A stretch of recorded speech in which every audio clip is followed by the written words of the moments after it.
सर्वांचं आपलं सहर्ष स्वागत. विद्यार्थी मित्र, बघा, आपल्यामध्ये असणारी गुणवत्ता, आतापर्यंत झालेल्या आपल्या अनेक क्षमतांचा विकास पाहण्यासाठी महाराष्ट्र राज्य शैक्षणिक परिषद ही आपली प्रत्येक वर्षी 5वी आणि 8वी यामध्ये आपली परीक्षा घेत असते. आणि ही जी परीक्षा आहे ही आपली सरकारी पहिली परीक्षा होय. तर विद्यार्थी मित्र, आपल्याला माहीतच असेल की ही परीक्षा म्हणजे भविष्यातील सर्व परीक्षांचा पाया. विद्यार्थी मित्र, आपणा सर्वांनाच माहित आहे, आपण यापूर्वी ज्या परीक्षा दिल्या होत्या त्या थोड्याशा वेगळ्या होत्या, पण इयत्ता 5वी शिष्यवृत्तीची परीक्षा थोडीशी वेगळी आहे. कसं पाहूया आपण. बघा, यापूर्वी आपण जी परीक्षा दिली होती त्या परीक्षेमध्ये आपण जे प्रश्न होते ते प्रश्न फक्त दिले जायचे आणि त्याच्यावरती आपण आकलन, आपल्याला आपण काय ज्ञान घेतलं याच्यावर आधारित आपण त्याचं उत्तर देत होतो. मात्र 5वी शिष्यवृत्तीची जी परीक्षा आहे ही परीक्षा प्रामुख्यानं आपल्याला प्रश्न दिलेला असतो आणि खाली उत्तर दिलेलं असतं. या उत्तरा फक्त आपण ते अचूक उत्तर आपण शोधणं आवश्यक आहे. तर विद्यार्थी मित्रांनो, इतकी असणारी सोपी परीक्षा म्हणजे प्रश्नही दिलेला आहे आणि उत्तरही दिलेलं आहे. तर या संदर्भात माझ्याकडे जो विषय आहे तो आहे इयत्ता 5वी विषय बुद्धिमत्ता. बघा, यापूर्वी जे सत्र झाले होते ते तुम्ही पाहिले असाल. त्यामध्ये विषय होता मराठी, गणित आणि इंग्लिश. हे विषय आपण इयत्ता पहिलीपासून अभ्यासत आहोत. मात्र 5वी मध्ये शिष्यवृत्ती परीक्षेला बुद्धिमत्ता हा विषय जरा थोडासा नवीनच आहे. पण विद्यार्थी मित्रांनो, खरं सांगू, बुद्धिमत्ता हा विषय खूप छान, माझा जसा आवडीचा आहे तसाच तुमचा सुद्धा आवडीचा नक्की होणार, यात मला तीळ मात्र शंका नाही. तर विद्यार्थी मित्रांनो, चला आपण आता आपल्या विषयाकडे बोलूया. बघा, माझ्याकडे जो विषय आहे तो आहे तर्कसंगती व अनुमान. हा जो विषय आहे या विषयाला भारांश आहे 12% आणि या 12% भारांश म्हणजे 6 प्रश्न या विभागावर येतात. त्यापैकी मी आज जे या ठिकाणी घेतलेले आहेत ते आकृत्या मोजणे व इतर या घटकावरती आजपर्यंतच्या ज्या प्रश्नपत्रिका आल्या त्याच्यावरती 4 प्रश्न आले, म्हणजे जवळजवळ 8 किंवा 6 आजपर्यंत. कधी 8 मार्कासाठी या घटकावर प्रश्न आलेले आहेत, तर कधी 6 मार्कासाठी आलेले आहेत. म्हणजे 4 प्रश्न तर या घटकावर येतात. आणि मला आज विश्वास आहे की आज हा जो घटक आपण अशा पद्धतीने करणार आहोत की त्याचे 8 मार्क आपल्याला नक्की मिळून जातील. तर विद्यार्थी मित्रांनो, चला बघा, हे चित्र पाहिल्यानंतर तुमच्या लक्षात आलं असेल की काय दिसतं या चित्रामध्ये. तर विद्यार्थी मित्र, तर या चित्रामध्ये सन्माननीय मंत्री महोदयांच्या हस्ते एका विद्यार्थ्याचा सन्मान होत आहे. आणि हा विद्यार्थ्याचा सन्मान कशासाठी होत आहे, तर शिष्यवृत्तीमध्ये आपल्या रायगड जिल्ह्यात जो पहिला येतो विद्यार्थी त्याचा आपल्या रायगडचे पालकमंत्री सन्माननीय यांच्या हस्ते आपण आपला सत्कार, नेहमी त्या विद्यार्थ्याचा, पालकांचा, शिक्षकांचा सत्कार होतो. मग सर्व विद्यार्थ्यांना शुभेच्छा देतो की पुढील वर्षी हा सन्मान तुम्हा सर्वांना मिळवून दे आणि तोच मिळालेला सन्मान हा आमच्यासाठी एक आनंदच असेल. तर विद्यार्थी मित्रांनो, बघा, आपण आपल्या आयुष्यामध्ये अनेक अनुभव घेत असतो, अनेक घटना आपल्या आयुष्यामध्ये घडत असतात आणि त्या घटना त्यानंतर आपण आता हे चित्र पाहिल्यानंतर तुम्हाला एक चित्रावरून माहिती मिळाली, त्याच्यावरून तुम्ही सांगितलं की बाबा या ठिकाणी हे चित्र या प्रकारचं आहे. म्हणजे आपण काय करतो, या ठिकाणी तर्क करतो, इथं काय असेल, कोण आहे हे, आणि त्याच्यावरून एक अनुमान पडतो. विद्यार्थी मित्र, बुद्धिमत्ता हा जो विषय आहे हा तर्क, अनुमान आणि आपल्या बुद्धीला चालना देणारा असा घटक आहे. तर आपण या ठिकाणी या चित्रावरून अनुमान काढलं आणि ते बरोबर आहे. विद्यार्थी मित्र, आता आपण आपला जो घटक आहे त्याच्याकडे आपण बेसिक पासून सुरुवात करतोय की जेणेकरून आपल्याला या घटका संदर्भात पूर्ण अशी माहिती मिळेल. बघा, रेषा, आपल्याला रेषा माहित असेल, दोन्ही टोकाकडे अमर्याद वाढणारी आकृती किंवा वाढणारी आकृती म्हणजे रेषा. बघा, या ठिकाणी जे 2 बाण दाखवले आहेत याच्यावरून आपल्याला समजतं की ही जी रेषा ही दोन्ही बाजूला अमर्याद अशी वाढत असते. आता आपण पुढे पाहू किरण. आता किरण जो असतो तो एका बिंदूपासून दुसऱ्या बाजूला अमर्याद अशी वाढणारी जी आकृती आहे त्याला आपण किरण म्हणतो. विद्यार्थी मित्र, ह्या 2 गोष्टी आणि त्यानंतर आहे तो रेषाखंड. हा रेषाखंडामध्ये पहा, तर रेषाखंड 2 बिंदू जोडून तयार होणारी जी आकृती असते त्याला आपण काय म्हणतो, रेषाखंड म्हणतो. कारण हे यावरतीच आपले पुढचे असे प्रश्न असणार आहेत. तर विद्यार्थी मित्र, आता आपण जो आपला घटक आहे, बघा या ठिकाणी जी आकृती दिलेली आहे या आकृतीमध्ये रेषाखंड किती हा घटक आपण इथं मोजणार आहोत. परंतु तुम्ही ही आकृती पाहिल्याबरोबर लगेच सांगू शकाल की या ठिकाणी ए बी हा एक रेषाखंड आहे, बी सी हा एक रेषाखंड आहे आणि ए सी हा एक काय आहे रेषाखंड आहे. हे तुम्ही पटकन सांगू शकाल. पण विद्यार्थी मित्रो, अशी जर मोठ्या प्रकारची आकृती आली तर आपण ती त्या आकृतीमध्ये कसे रेषाखंड मोजायचे, कोणती क्लुप्ती वापरून रेषाखंड पटकन आपण मोजायचे किंवा अचूक कसे रेषाखंड काढायचे या संदर्भात आता आपण पाहणार आहोत. तर ही आकृती आपण तुम्ही लगेच आकृतीने पाहिलं बघा, या ठिकाणी ए बी या ठिकाणी 1 अंक हा लिहायचा आहे आणि बी सी या ठिकाणी हा 2 अंक लिहायचा आहे. मग 1 अधिक 2 बरोबर 3, म्हणजे या आकृतीमध्ये 3 रेषाखंड आहेत. विद्यार्थी मित्र, ही जी क्लुप्ती आहे या क्लुप्तीचा आपण बऱ्याच ठिकाणी पुढे वापर करणार आहोत. लक्षात ठेवा, या ठिकाणी जो रेषाखंड दाखवलेला आहे या रेषाखंडावर तुम्ही लगेच सांगितलं किंवा या ठिकाणी 3 रेषाखंड दिसत आहेत. पण यामध्ये जर अनेक बिंदू असते रेषेवरती तर ते रेषाखंड कसे शोधायचे या संदर्भात आता पुढची आकृती आपण पाहू.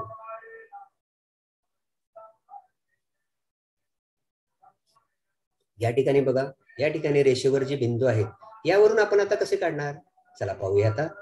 तर यावरून आपण सांगू शकतो हा एक रेषाखंड, हा एक रेषाखंड, हा एक रेषाखंड. पण पटकन शिष्यवृत्तीमध्ये पटकन ह्याला खूप महत्व आहे. तर आपण पूर्वीप्रमाणे 1 2 3 आणि 4 हे अंक लिहिलेले आहेत. 1 अधिक 2 या सर्व अंकांची काय करायचे, बेरीज करायची आहे. अधिक 3 अधिक 4 बरोबर 4 आणि 3 7 आणि 2 9 आणि 1 10, म्हणजे या आकृतीमध्ये 10 रेषाखंड आहेत. विद्यार्थी मित्र, पूर्ण समजून घ्या हा घटक आणि खूप कमी वेळेमध्ये आपण अचूक असं उत्तर आपण याच्या माध्यमातून आपण काढू शकतो. ठीक आहे. बघा, आता या ठिकाणी आपण कोण पाहणार आहे. तर कोण आपल्याला माहितच असेल की एका बिंदूतून ज्यावेळी किरण जातात, एका बिंदूतून ज्यावेळी किरण जातात त्यापासून काय होतात, कोण तयार होत असतात. आता या ठिकाणी जी आकृती दिलेली आहे यामध्ये A B D, D B C आणि ए बी सी हे कोण तयार होतात हे आपण पटकन सांगू. पण अशा प्रकारचे जास्त आले तर आपण कसे काढायचे हे आपण क्लुप्ती पाहणार आहोत. तर या ठिकाणी ए बी डी हा जो कोण आहे याच्यामध्ये आपण ज्या पद्धतीनं रेषाखंड मध्ये आपण 1 अंक लिहिला तसं आपण या ठिकाणी 1 अंक लिहायचा आहे आणि डी बी सी या ठिकाणी आपण 2 अंक लिहायचे आहे. आणि या 2 अंकांची 1 अधिक 2 यांची बेरीज झाली 3, म्हणजे दिलेल्या आकृतीमध्ये 3 कोण आपल्याला 3 कोण आहेत. अशा पद्धतीने आपण त्याचं उत्तर परफेक्ट असं सांगू शकतो. बघा विद्यार्थी मित्रांनो, समजलं का हा घटक? कारण हे जे छोट्या आकृती असतात अशामध्ये आपण पटकन सांगू शकतो. आणि ज्या आकृतीमध्ये एकाच बिंदूतून अनेक किरण जात असतील तर त्या ठिकाणी किती कोण हे आपण आता यानंतरच्या पुढच्या आकृतीमध्ये पाहणार आहोत. बघा, या आकृतीमधून एका बिंदूतून इथे 3 यामध्ये भाग दिसत आहेत, तर यामध्ये किती कोण असतील तर आपण आता बघू. जी क्लुप्ती तुम्हाला मी सांगितलेली आहे त्यानुसार आपण काय करायचं आहे, पहिल्या याच्यामध्ये 1 अंक लिहायचा आहे, दुसऱ्या याच्यामध्ये जो पार्ट आहे त्यामध्ये 2 अंक आणि 3 अंक लिहायचा आहे. तर या ठिकाणी 1 अधिक 2 अधिक 3 यांची बेरीज होईल 3 आणि 2 5 आणि 6, म्हणजे या आकृतीमध्ये 6 कोण आहेत. अशा प्रकारच्या जर एकाच बिंदूतून अनेक रेषा किंवा किरण जात असतील तर त्या ठिकाणी अशा प्रकारचे कोण आपल्याला सांगता येतील. या आकृतीमध्ये किती कोण आहेत. चला पुढची आकृती पाहू आपण. बघा विद्यार्थी मित्र, हा आहे त्रिकोण. त्रिकोणाला 3 शिरोबिंदू अ ब क, 3 कोण आणि 3 बाजू असतात. अशा बंदिस्त आकृतीला आपण त्रिकोण म्हणतो. लक्षात ठेवा, हे अत्यंत महत्वाचं आहे. ज्या आकृतीला 3 कोण 3 बाजू आणि 3 शिरोबिंदू असतात, त्या आकृतीला आपण त्रिकोण म्हणतो. आणि त्यात महत्वाची गोष्ट म्हणजे काय, तर ती आकृती बंदिस्त अशी आकृती, याला आपण त्रिकोण म्हणतो. तर आता यानंतर आपण त्रिकोण किती आहेत किंवा त्रिकोणावरचे काही उदाहरण पाहू. या ठिकाणी जी आकृती दिलेली आहे, या आकृतीमध्ये त्रिकोण ABC मध्ये किती त्रिकोण आहेत आणि PQR यामध्ये किती त्रिकोण आहेत हे आपण आता मोजणार आहोत.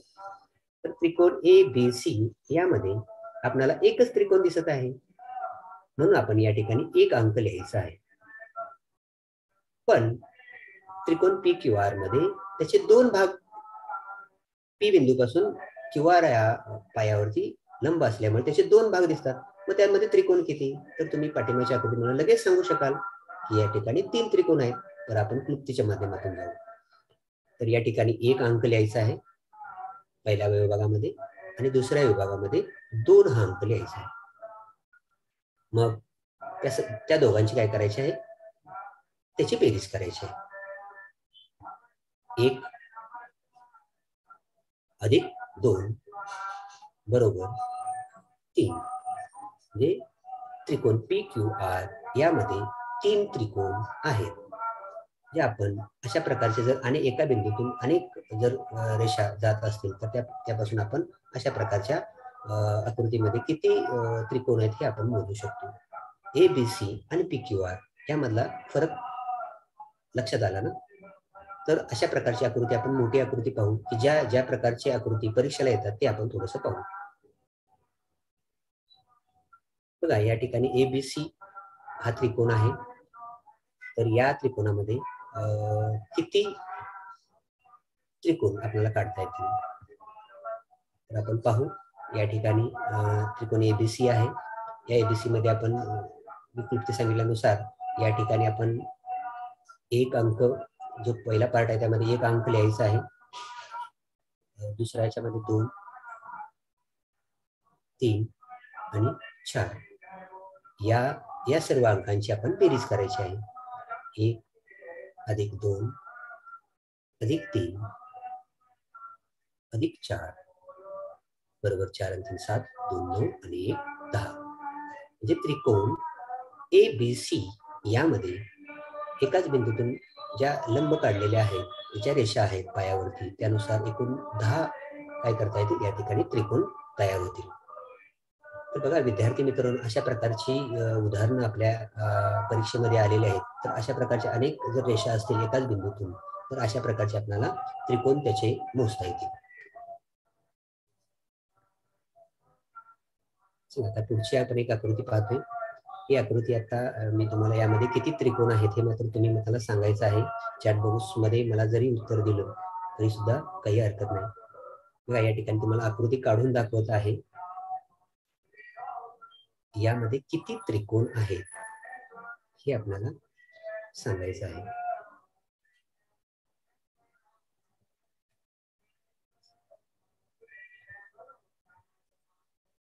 हा त्रिकोण आहे PQR. या PQR त्रिकोण मध्ये किती कोण आहेत हे आपल्याला आता सांगायचं. किती कोण येतील विद्यार्थी मित्र?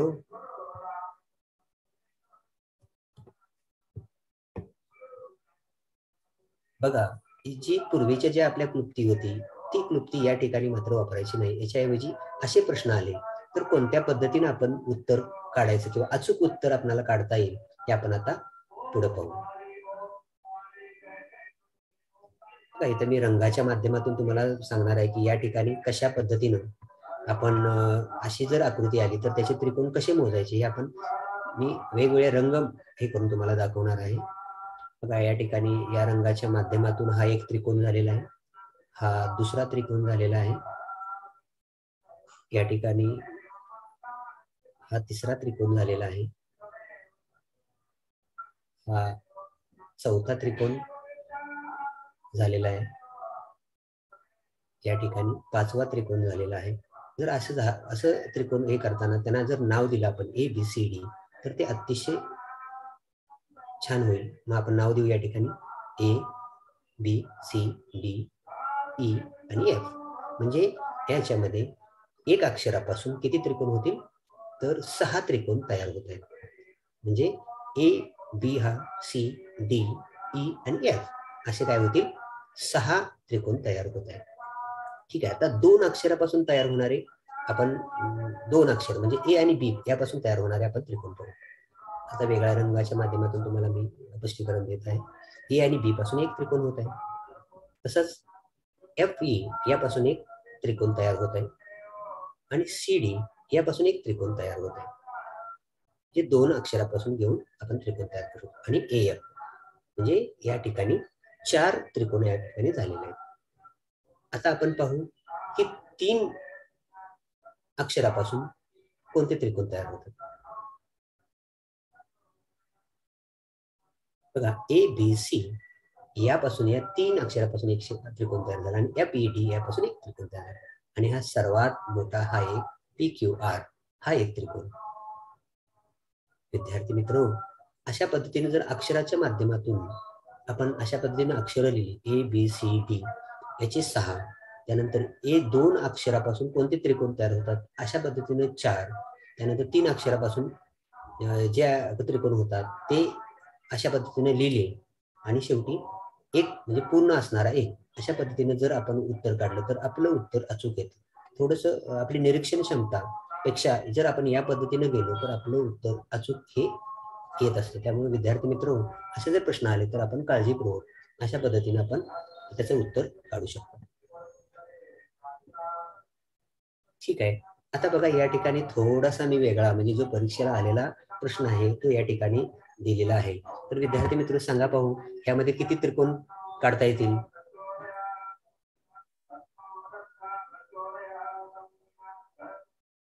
सांगा पाहू.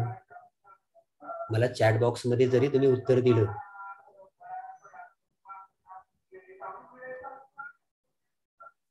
विद्यार्थी मित्र, तुम्ही चॅट बॉक्स मध्ये उत्तर दिलं तर काही हरकत नाही. बघा, थोडासा प्रश्न वेगळा दिलेला आहे या ठिकाणी. चॅट बॉक्स मध्ये जरी तुम्ही उत्तर दिलं, काढलं का उत्तर? अरे वा, छान छान छान, खूप छान अशी उत्तर तुमची येत आहेत.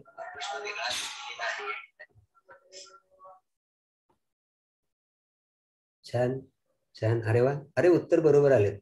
खूप छान, खूप छान, खूप छानस तुमचा प्रतिसाद येत आहे. हे पाहून खूप आनंद होत आहे. हेच शिक्षकाचं खूप मोठं समाधान असतं की जे आपण अध्यापन केले तर जर विद्यार्थ्यांना येत असेल तर खूप छान, खूप छान. बघा, या ठिकाणी ही जी आकृती दिलेली आहे ही आकृती, या आकृतीमध्ये मी क्लुप्ती सांगितल्यानुसार 1 2 3 4 आपण खाली लिहिणार आहे, परंतु याचे काय झालेले आहे, 2 पार्ट असल्यामुळे काय केलेलं आहे, 1 2 3 4 आणि ह्याचं जे उत्तर येईल त्या उत्तराचं काय करायचं आहे, 1 2 3 4 ची बेरीज झाली 10.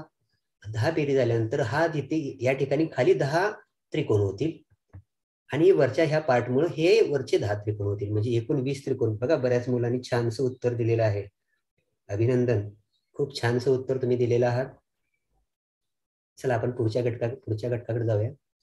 बघा विद्यार्थी मित्र, 4 बाजू, 4 कोण आणि 4 शिरोबिंदू असतात अशा आकृतीला आपण चौकोन म्हणतो. विद्यार्थी मित्र, परत सांगतो तुम्हाला, 4 बाजू, 4 कोण आणि 4 शिरोबिंदू असणाऱ्या आकृतीला आपण चौकोन म्हणतो. त्या चौकोनामध्ये आपल्याला माहितच आहे, त्या चौकोनामध्ये काय येतं, आयत येतो, चौरस येतो, समलंब चौकोन येतो, अशा आकृती येत असतात. त्यामुळं आता आपण या चौकोनामध्ये आकृत्या कशा मोजायच्या हा घटकाकडे आपण आता जाणार आहोत. बघा, या ठिकाणी हा चौकोन दिलेला आहे. ह्या चौकोनामध्ये आता किती चौकोन आहेत हे जरा हे आता आपण पाहूया.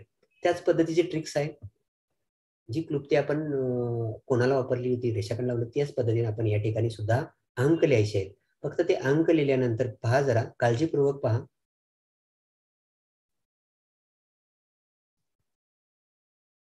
तर या ठिकाणी काय करायचं आहे, आपण एक अंक, एक क्रमांक, एक पहिला जो बॉक्स आहे या बॉक्समध्ये क्रमांक टाकून घ्यायचे आहेत. या ठिकाणी 1 अंक लिहायचा आहे, 2 3, आपण सोप्याकडून काठीण्य पातळीकडे जात आहोत आणि उभ्यामध्ये सुद्धा 1 अंक लिहिलेला आहे, खाली 2 अंक लिहायचा आहे. विद्यार्थी मित्रो, आता काय करायचं आहे? 1 अधिक 2 अधिक 3 बरोबर 6 आणि उभी जी मांडणी केलेली आहे त्यामध्ये 1 अधिक 2 बरोबर 3. आता मात्र या चौकोन करताना 6 गुणिले 3 बरोबर किती आले? 18. तर या आकृतीमध्ये 18 चौकोन आपल्याला काढता येतील किंवा 18 चौकोन या आकृतीमध्ये आहेत. समजलं का विद्यार्थी मित्र? बघा, आपण छोटी पहिल्यांदा सोपी आकृती घेतलेली आहे. अशा प्रकारचे अनेक चौकोन परीक्षेमध्ये अनेक चौकोन असणारी आकृती परीक्षेमध्ये येत असते. त्यामुळं अशा ठिकाणी फक्त तुम्ही काळजीपूर्वक आपण काय करायचे, क्रमांक मोजून क्रमांक लिहून आपण त्याचं काय करायचं आहे, बेरीज करून त्याचा गुणाकार करायचा. चौकोनाला दोन्ही ज्या आडवी आणि उभी आहे याची काय करायची, बेरीज करायची आणि त्यांचा गुणाकार करायचा आहे. चला पुढची आकृती पाहू. थोडीशी काठीण्य पातळी वाढवतोय. चला आता विद्यार्थी मित्र सांगा पाहू, या ठिकाणी किती चौकोन येतील? चॅट बॉक्स मध्ये तुम्ही उत्तर देत आहात.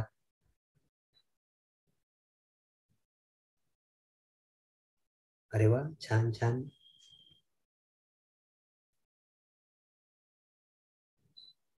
चला या आकृतीमध्ये बघू किती आपल्याला चौकोन आहे. बघा, तीच क्लुप्ती आपण वापरायची या ठिकाणी. आडव्या ह्याच्यामध्ये 1 2 3 4 असा अंक लिहायचा आहे आणि उभ्यामध्ये 3 आहेत म्हणून 1 2 3 लिहायचं आहे. चला सांगा बघूया आता. वा वा वा, खूप छान, खूप छानसं उत्तर येत आहे. तर विद्यार्थी मित्रो, या ठिकाणी बघू आपण. तर 10 आणि 6 म्हणजे 10 गुणिले 6 बरोबर काय घेतील इथे या ठिकाणी 60 हे उत्तर बरोबर आहे. ठीक आहे, आता आपण चौरसाकडे बघू. बघा विद्यार्थी मित्रो, चौरस 4 बाजू समान, 4 शिरोबिंदू आणि 4ही कोण काटकोन असणाऱ्या आकृतीला आपण चौरस म्हणतो. चौकोन आणि चौरस यामध्ये थोडासा फरक आहे, समजून घ्या. 4 बाजू असणारा, 4 काटकोन असणारा, प्रत्येक कोण हा काटकोन असतो, 4ही बाजू समान असतात, अशा बंदिस्त आकृतीला आपण काय म्हणतो, चौरस म्हणतो. तर आता चौरसामध्ये कशा प्रकारचे कसे कोण मोजायचे किंवा सॉरी आकृत्या मोजायचे हे आपण आता पाहणार आहोत. बघा, या ठिकाणी जो चौरस आहे हा, यामध्ये चौरस किती आपण मोजू. आपल्याला जी क्लुप्ती दिली होती त्याच पद्धतीने या ठिकाणी आपण जायचं आहे. तर आपण बघा, या ठिकाणी वरती समान, खाली म्हणजे उभे आडवे समान समान आहेत बॉक्स. त्यामुळे आपण काय करायचं आहे, या ठिकाणी आपण पहिल्या रकान्यामध्ये 1 अंक लिहायचा आहे, दुसऱ्यामध्ये 2 3, तसं उभ्या ह्याच्यामध्ये सुद्धा 1 लिहिलेलंच आहे आपण, 2 आणि 3. मात्र या ठिकाणी चौरसापेक्षा चौकोनापेक्षा थोडंसं वेगळं आहे, समजून घ्या विद्यार्थी मित्र. या ठिकाणी चौरस म्हणजे जोडी, 3 आणि 3 यांची काय करायची आहे, जोडी लावून त्याचा गुणाकार करायचा आहे. म्हणजे 3 गुणिले 3 बरोबर किती, 9. आता दुसरी जोडी लावायची आपल्याला, 2 आणि 2 यांची जोडी लावायची आपल्याला. 2 गुणिले 2 बरोबर 4. आता राहिला 1 म्हणजे 1 गुणिले 1 बरोबर 1च. म्हणजे किती झाले, 9 आणि 4 13. 9 अधिक 4 अधिक 1 बरोबर किती आले, 13 अधिक 1 14. म्हणजे काय झाले, या ठिकाणी 14 चौरस आपल्याला या आकृतीमध्ये आपल्याला या ठिकाणी दिसत आहेत. किंवा प्रश्न विचारला तर या आकृतीत किती चौरस आहे, तर या आकृतीमध्ये 14 चौरस आहेत. समजलं का विद्यार्थी मित्र? चला आपण आता दुसरी पुढची आकृती मी तुम्हाला देत आहे. यामध्ये मात्र तुम्हाला सांगायचं आहे, बघा, ज्यावेळी समान समान आडव्यामध्ये 3 बॉक्स आणि उभ्यामध्ये 3 बॉक्स म्हणजे समान जर असेल तर या पद्धतीने आपण ही क्लुप्ती आपण वापरणार आहे. पण समजा याच्या व्यतिरिक्त वेगळी आकृती आली तर आपण चौरस कसे मोजायचे ते आपण आता पाहू. बघा, ही आकृती जी आहे या आकृतीमध्ये चौरस किती आहे हे आपण आता मोजणार आहोत. तर यामध्ये आडव्या बाजूमध्ये 4 चौकोन दिसत आहेत आणि उभ्यामध्ये 3 दिसत आहेत. तर यामध्ये कशा पद्धतीने आपण वापर करायचा, तर या ठिकाणी एक अंक लिहायचा आहे, जे सांगितले त्या पद्धतीने वापर करायचा आहे. 3 4 उभ्यामध्ये आपण 1 लिहिलेला आहे. आता या ठिकाणी 2 लिहायचा आहे आणि 3. आता मात्र इथं आपण जोडी लावताना 3 आणि 4 या 2 अंकांची आपण जोडी लावायची आहे. म्हणजे उभ्यातला आणि त्याचा गुणाकार करायचा. 3 गुणिले 4 बरोबर 12. आता 2 आणि 3 याची आपण जोडी लावणार आहोत. म्हणजे 2 गुणिले 3 बरोबर आले 6. आता यामधला मात्र मोठा अंक जो आहे तो आपल्याला या ठिकाणी लिहायचा आहे. मोठा अंक कोणता आहे? 1 की 2? 2. मग 2 आपण लिहिला या ठिकाणी. मग किती झाले? 12 आणि 6 18 आणि 2 20. म्हणजे या आकृतीमध्ये 20 आपल्याला चौरस आपल्याला दिसत आहेत किंवा या ठिकाणी चौरस 20 चौरस आहे. समजलं का विद्यार्थी मित्र? बघा, ज्यावेळी समान समान असतं त्यावेळी समान अंकांना जोडी लावायची आहे आणि ज्या ठिकाणी समान नसतील त्या ठिकाणी मात्र जोडी लावून जो शिल्लक राहील त्यामधला जो मोठा अंक आहे तो मोठा अंक आपल्याला या ठिकाणी घ्यायचा आहे आणि त्या सर्वांची बेरीज करायची आहे. तर बेरीज आपली या ठिकाणी आलेली आहे 20. चला आपण आता पुढची आकृती पाहू. विद्यार्थी मित्र, हा एक 2018 मध्ये आलेला प्रश्न आहे. हा तुम्हाला मी रंगाच्या माध्यमातून म्हणजे जसा त्रिकोण आपण समजून घेतला की काही वेळेला जी आपण आता मी सांगितलेली चौरस किंवा त्रिकोणाची जी क्लुप्ती आहे त्याच्यापेक्षा वेगळ्या पद्धतीने आपण हे कसे मोजता येतील किंवा कसं आपल्याला फाइंड आउट करता येईल हे आपण या ठिकाणी पाहणार आहोत. तर बघा, ही जी आकृती आहे या आकृतीमध्ये चौकोन किती आहेत हे आपल्याला शोधायचं आहे. तर बघा, मी तुम्हाला सांगितलं त्या पद्धतीनं ए अक्षर म्हणजे एक अक्षरापासून तयार होणारे चौकोन, 2 अक्षरापासून होणारे, 3 अक्षरापासून होणारे, असे आपण या ठिकाणी आपण काय करणार शोधणार. बघा, वेगळा कलर माध्यमातून तुम्हाला समजून सांगत आहे. ए हा एक चौकोन झालेला आहे. हा एक अक्षरापासून एकच या ठिकाणी चौकोन तयार होत आहे. आता पाहू आपण 2 अक्षरापासून होणारा चौकोन. बघा, ए बी हे 2 अक्षरे घेऊन यापासून एक चौकोन तयार होत आहे. अजून कोणता तयार होईल? तर बघा विद्यार्थी मित्र, या ठिकाणी ए सी डी या 3 अक्षरापासून एक आपल्याला काय होतंय चौकोन तयार होतोय. यानंतर अजून एक चौकोन तयार होतोय 3 अक्षरापासून ए बी ई या 3 अक्षरापासून एक चौकोन तयार होतोय. अजून 4 अक्षरापासून कोणता तयार होईल सांगा पाहू. बघा, या ठिकाणी 4 अक्षरापासून ए बी सी डी हा एक काय होतंय चौकोन तयार होत आहे. विद्यार्थी मित्र, बघा, अशा पद्धतीने जर आपण सोडत गेलो तर आपल्याला अचूक उत्तर मिळते. यानंतर आपण पाहणार आहोत 5 अक्षरापासून तयार होणारा जो चौकोन आहे तो आपल्याला दिसतच आहे. जो सर्वात मोठा आहे तो 5 अक्षरापासून तयार होणारा काय आहे चौकोन आहे. तर तो आपण पाहू आता. ए बी सी डी आणि ई हा 5 काय झालेला आहे 5 अक्षरापासून हा या ठिकाणी चौकोन तयार होतो. विद्यार्थी मित्र, अशा पद्धतीनं जर अशा आकृती आल्या तर मात्र आपण या ठिकाणी आपण या ठिकाणी त्या आकृतीमध्ये अक्षर लिहून आपण काय करू शकता अशा प्रकारचं उत्तर आपण काढू शकता. समजलं का विद्यार्थी मित्र? चला आपण पुढे जाऊ.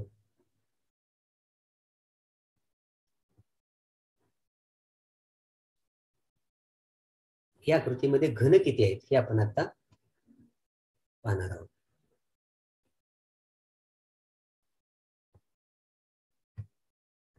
बघा विद्यार्थी मित्र, आपल्याला याच्यावरती ही काही वेळेला प्रश्न परीक्षेमध्ये आलेले आहेत. अशी आकृती दिली जाते. आपल्या घरामध्ये आपण क्यूबच्या माध्यमातून खेळत असाल तर त्या ठिकाणी आपण खेळता खेळता असंही पाहू शकताय की किती त्यामध्ये घन आहे. तर ह्या आकृतीमध्ये किती घन आहेत कोण सांगू शकेल? सांगा बघूया चॅट बॉक्स मध्ये. बघू की बघू. चला, अरे वा, छान छान छान उत्तर येत आहे तुमची. किती गण आहेत यामध्ये?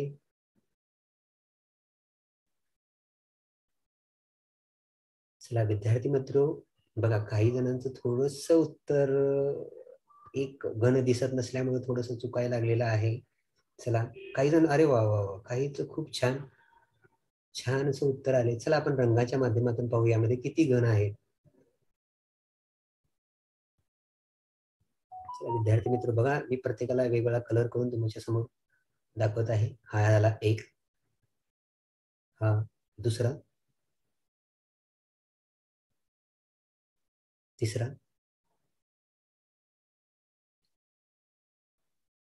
चौथा, 5, 6, 7 आणि 8. तर पिंक आहे, त्याच्या खाली असणारा एक 8. म्हणजे या कृतीमध्ये किती आहेत? तर 8 घन आपल्याला दिसत आहे. विद्यार्थी मित्र, असं अचूक असा अंदाज, अचूक असं निरीक्षण आपलं आवश्यक आहे या कृतीसाठी. चला आता पुढचा घटक आपण पाहूया. इतर जो घटक आहे, त्या इतर घटकावर थोडीशी आपण काही उदाहरणं पाहणार आहोत. इतर घटकावरती प्रत्येक परीक्षेमध्ये 2 प्रश्न आलेले आहेत आजपर्यंत. तर आपण पहिला प्रश्न पाहतोय. बघा प्रश्न असा आहे, वयाने प्रियल अनुपेक्षा मोठी पण आर्यनपेक्षा लहान आहे. प्राची अनुपच्याच वयाची परंतु दिव्यापेक्षा मोठी आहे. तर वयानं सर्वात मोठं कोण? थोडस आपला प्रश्न वाचल्यानंतर आपल्यामध्ये हा मोठा का हा मोठा असं थोडंसं कन्फ्युजन होतं. यासाठी विद्यार्थी मित्र, तुम्हाला मी ह्याचीही ट्रिक सांगणार आहे. असे ज्यावेळी प्रश्न येत असतात त्यावेळी आपण डायग्रामच्या माध्यमातून जर आपण तो प्रयत्न केला तर आपलं उत्तर अचूक येतं. आणि शिष्यवृत्ती परीक्षेमध्ये अचूकला खूप महत्व आहे. कारण पर्याय तिथे 4 दिलेले असतात, त्यापैकी अचूक पर्याय आपल्याला निवडायचा असतो.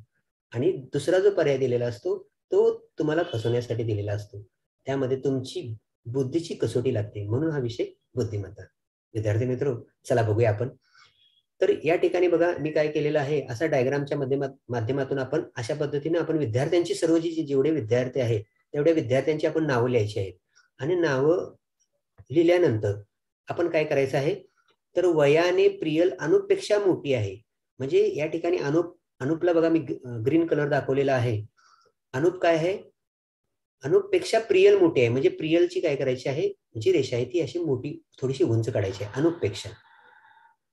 पुढे सांगितलेलं आहे मोठी आहे परंतु आर्यनपेक्षा लहान आहे. कोण? तर प्रियल. म्हणजे आर्यन हा काय आहे? आर्यन हा प्रियलपेक्षा मोठा आहे. पुढे काय सांगितलंय बघा, प्राची अनुपच्याच वयाची आहे. म्हणजे अनुप जेवढा आहे तेवढीच प्राची आहे. म्हणजे ती लाईन ही काय असणार आहे, प्राची आणि अनुप सेम लाईन मध्ये असणार आहे. त्याच्या पुढे सांगितलंय बघा, परंतु दिव्यापेक्षा मोठी आहे. आता दिव्यापेक्षा मोठी प्राची आहे म्हणजे दिव्या काय असणार आहे, प्राचीपेक्षा लहान असणार आहे. म्हणून आपण या ठिकाणी दिव्याला एकदम छोट्या पद्धतीने आपण इथं त्याचं रेखाटन केलेलं आहे. बघा आता मला सांगा, तर वयानं सर्वात मोठं कोण? खूप छान आहे ना. अशा पद्धतीनं या घटकावर जर असे प्रश्न आले तर तुम्ही फक्त त्याच्यामध्ये लाईन मारून किंवा रेषा काढून त्या रेषेवरती फक्त त्यांचे विद्यार्थ्यांचं नाव आर्यन पूर्ण किंवा अनुपूर्ण लिहिण्यापेक्षा आ अशा पद्धतीने विद्यार्थी कमी वेळेत आपल्याला अचूक उत्तर काढायचं आहे. तर या पद्धतीने तुम्ही काढू शकता. समजलं का विद्यार्थी मित्र? चला आपण पुढचा प्रश्न पाहूया.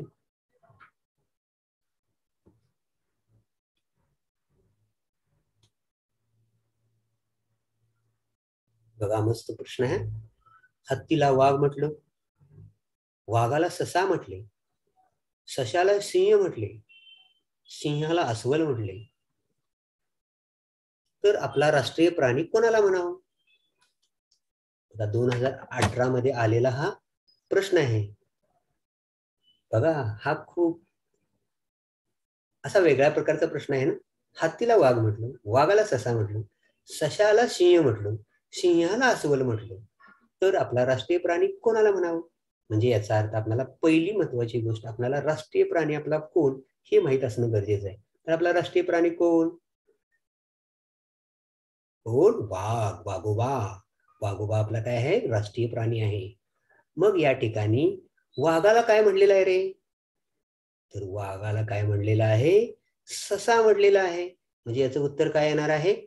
ससा येणार आहे. बघा विद्यार्थी मित्र, असा जर प्रश्न आला, असे बरेच प्रश्न येतात आपल्याला, प्रत्येक परीक्षेमध्ये प्रश्न येतात, त्यामध्ये सगळ्यात शेवटची जी ओळ असते त्या ओळीमध्ये तो प्रश्न विचारलेला असतो. या ठिकाणी बघा सगळ्यात शेवटच्या ओळीमध्ये प्रश्न विचारलाय, आपला राष्ट्रीय प्राणी कोणाला म्हणावं? मग आपला राष्ट्रीय प्राणी कोण? तर वाघ आहे. मग वाघाला काय म्हटलेलं आहे? ससा म्हटलेला आहे. म्हणजे या ठिकाणी आपण ससा उत्तर द्यायला पाहिजे. नाहीतर आपण म्हणू असा विचार केला राष्ट्रीय प्राणी वाघ, मग वाघच. मग वाघ कोणाला म्हटलेला आहे असं आपण होता कामा नये. तर आपण काय म्हणूया, काळजीपूर्वक हा प्रश्न वाचायला पाहिजे, काळजीपूर्वक त्या प्रश्नाचं उत्तर आपणाला द्यायचं आहे. अचूक त्याला खूप महत्व आहे. चला विद्यार्थी मित्र, पुढच्या प्रश्नाकडे जाऊया आपण. बघा त्याच प्रकारचा प्रश्न आहे, 2017 मध्ये आला होता. गेला प्रश्न जो होता तो 2018 मध्ये आलेला होता. रेषेला बिंदू म्हटले, बिंदूला किरण म्हटले, किरणाला त्रिकोण म्हणले, त्रिकोणाला चौकोन म्हणले, चौकोनाला वर्तुळ म्हणले आणि वर्तुळाला आयत म्हणले. तर जीवा हा घटक कोणत्या आकृतीत काढता येईल? सर काय होय, तुम्ही जे शिकवायला लागलाय ते सर्व ह्याच्यावरतीच आहे. रेषेला बिंदू, किरण, त्रिकोण, चौकोन हेच शिकवलं तुम्ही आज आणि त्याच्यावरतीच प्रश्न, असं वाटत असेल ना तुम्हाला. विद्यार्थी मित्र बघा या ठिकाणी प्रश्न बघा, आता मी तुम्हाला पाठिंबाच्या प्रश्नामध्ये सांगितलं तर शेवटी प्रश्न काय विचारलेला आहे याच्यावरती आपली नजर असणे गरजेचं आहे. तर त्याच्यामध्ये शेवटी प्रश्न विचारलेला आहे, तर जीवा हा घटक कोणत्या आकृतीत ते काढता येईल? सांगा पाहू, जीवा कोणत्या आकृतीमध्ये येईल? चला चॅट बॉक्स मध्ये द्या, बघूया पटकन उत्तर.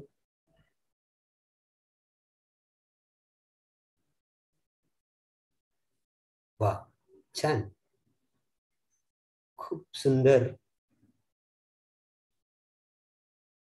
सांगा पाहू, जीवा हा घटक कोणत्या आकृतीत येतो?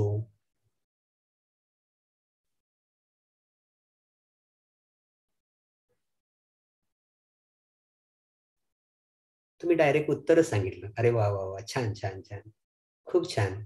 बघा जीवा हा घटक कशामध्ये येतो? तर वर्तुळामध्ये येतो. मग आता वर्तुळाला काय म्हटलेलं आहे? तर वर्तुळाला आयत बोललेलं आहे. म्हणजे उत्तर काय आहे? आयत आहे. शाबास, खूप छानसं उत्तर तुम्ही दिलेलं आहे या ठिकाणी. चला आपण पुढच्या प्रश्नाकडे जाऊया. समजलं का विद्यार्थी मित्र? अशा प्रकारचे जर प्रश्न आले तर ते प्रश्न काळजीपूर्वक आपण काय करायचे, शेवटी जे प्रश्न विचारला आहे याच्यावरती मात्र आपला फोकस असणं गरजेचं आहे.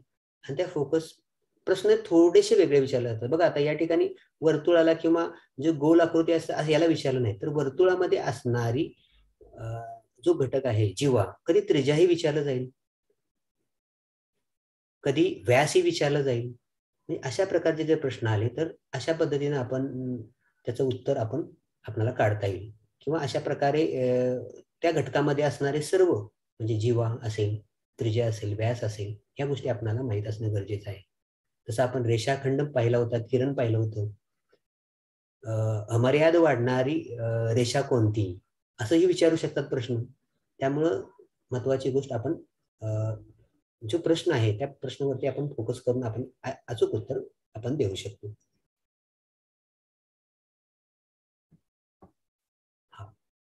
आता अजून एक छानसा प्रश्न आलेला आहे. आपण जेवढा शिष्यवृत्तीचा अभ्यास करतो ना तेवढा आपण खेळायला पाहिजे. 2 तास अभ्यास करतो म्हणजे 1 तास आपण खेळायला पाहिजे, असं माझं प्रामाणिक मत आहे. बघा विद्यार्थी मित्र, या ठिकाणी सुयश क्रिकेट व फुटबॉल खेळतो, राजेंद्र फक्त हॉकी खेळतो, शैलेश फुटबॉल व कबड्डी खेळतो व दीपक फुटबॉल सोडून सर्व खेळ खेळतो. तर कबड्डी हा खेळ खेळणारे कोण? बघा विद्यार्थी मित्र, या ठिकाणी कबड्डी हा खेळ खेळणारा कोण असं नाही विचारलेलं आहे, तर कबड्डी हा खेळ खेळणारे कोण असा प्रश्न विचारलेला आहे. जर आपण लगेच पटकन आपण प्रश्न बघितला, आपल्याला पटकन उत्तर काढायचं असते, म्हणून आपण जर पटकन वाचन गेलं तर आपण असं त्याचा वेगळा प्रश्न पद्धतीने वाचू शकतो, कबड्डी हा खेळ खेळणारा कोण? तर आपण पटकन उत्तर देऊ शकतो. या ठिकाणी बघा, शैलेश कबड्डी खेळतो. मग डायरेक्ट आपण, आणि या ठिकाणी जे पर्याय दिलेले असतात परीक्षकांनी किंवा प्रश्नपत्र निर्मिती ज्यांनी केली त्यांनी जे पर्याय दिलेले असतात त्यामध्ये थोडे फसवे असे पर्याय असतात. या ठिकाणी पर्यायामध्ये बघा, शैलेश हे नाव असणारच, फक्त शैलेश आहे ना. पण शेवटचा प्रश्न काय आहे, तर कबड्डी हा खेळ खेळणारे कोण, म्हणजे कोणतरी दोघे आहेत. असे प्रश्न असले तर कसे सोडवायचे, तर ते आपण पाहूया. बघा या ठिकाणी काय करायचं आहे, प्रथम आपण जे खेळ आहेत, जसं पूर्वीच्या याच्यामध्ये आपण काय पाहिलं होतं, ते विद्यार्थ्यांची नावं आपण काय केली होती त्या ठिकाणी लिहिली होती. तर या ठिकाणी आपण खेळांची नावं लिहायची. कोणता खेळ, कोणते कोणते खेळ आहेत, तर क्रिकेट आहे, फुटबॉल आहे, अजून हॉकी आहे, आणि काय आहे, कबड्डी आहे. बरोबर ना. तुम्हाला आवडतात ना खेळ सर्व, खेळायला पाहिजे. हा, तर चला बघू आपण. तर आता हा प्रश्न कसा सोडवायचा, तर आपण काय करायचंय, या ठिकाणी अशा पद्धतीने आपण खेळांची नावं लिहिलेली आहेत. मग आता पाहू आपण. सुयश क्रिकेट खेळतो, फुटबॉल, सुयश क्रिकेट व फुटबॉल खेळतो, राजेंद्र हॉकी खेळतो, शैलेश फुटबॉल आणि कबड्डी खेळतो, दीपक फुटबॉल सोडून सर्व खेळ खेळतो. म्हणजे काय, फुटबॉल सोडून खेळ खेळतो म्हणजे क्रिकेटमध्ये कोण कोण येणार रे, सुयश आणि दीपक हे दोघे जण येणार. म्हणजे क्रिकेट खेळणारे कोण आहेत, सुयश आणि दीपक आहे. चला आता पाहू, फुटबॉल कोण कोण खेळतं, तर सुयश खेळतो, आणि कोण खेळतोय, शैलेश खेळतोय. बघा फुटबॉल आणि कबड्डी. मग आपण काय केलं, फुटबॉलच्या खाली मध्ये सुयश आणि शैलेश लिहिलेला आहे. आता बघा हॉकी, हॉकी काय, कोण येणार आहे, राजेंद्र आणि दीपक. कारण दीपक हा फुटबॉल सोडून सर्व खेळ खेळतो, त्याचं नाव लिहिलेलं नाही या ठिकाणी दीपक हॉकी खेळतो म्हणून, परंतु त्या ठिकाणी एक वाक्य दिलेलं आहे, दीपक फुटबॉल सोडून सर्व खेळ खेळतो. म्हणजे राजेंद्र आणि दीपक हे दोघे जण हॉकी खेळतात. प्रश्न काय विचारलाय आपल्याला पहा, कबड्डी हा खेळ खेळणारे कोण. आपल्याला एक व्यक्ती लगेच सापडलेला आहे, कोण आहे तो, शैलेश, आणि दुसरा आहे तो म्हणजे दीपक. म्हणजे कबड्डी खेळ खेळणारे हे दोघे जण आहेत, शैलेश आणि दीपक. बघा 2019 ला आलेला हा प्रश्न आहे, खूप छानसा प्रश्न आहे ना. विद्यार्थी मित्र, अशा पद्धतीने आपण काय करू शकताय, काही वेळेला आपण विद्यार्थ्यांची नावं, काही वेळेला खेळांची नावं, किंवा काही वेळेला जे पदार्थ दिलेले असतात त्या पदार्थांची नावं घेऊन आपण त्याला त्या बॉक्समध्ये जर आपण हे केलं तर आपल्याला अचूक उत्तर येतं, आणि अचूक उत्तराला, एका उत्तराला 2 मार्क आपल्याला मिळतात. ठीक आहे, चला आपण पुढचा प्रश्न पाहूया.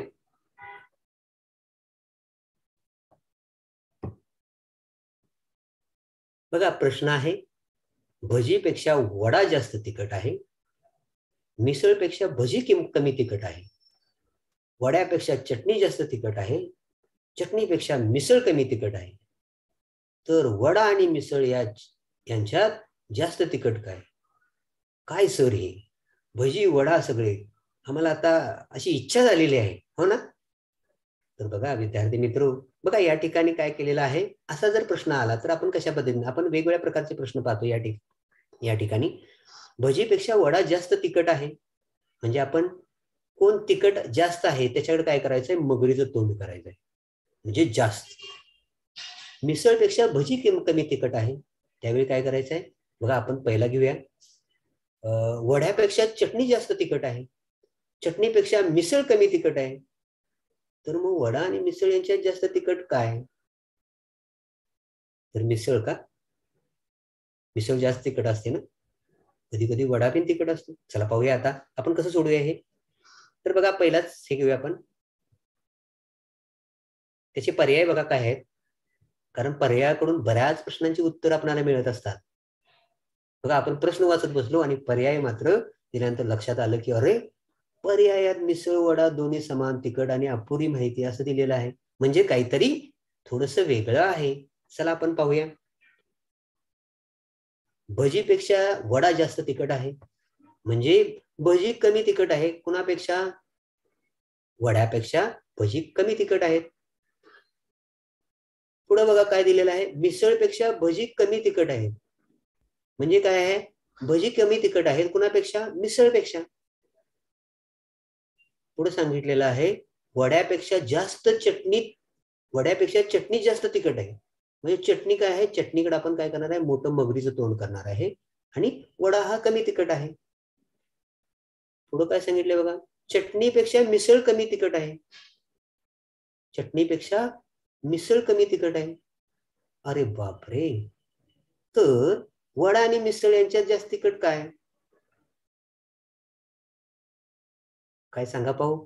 आता मी एवढे हे याच्यावरून तुम्हाला असा प्रश्न आला तर आपण अशा पद्धतीने सोडवू शकतो. आता सांगा पाहू, कोण तिखट असेल? कोण तिखट असेल यामध्ये?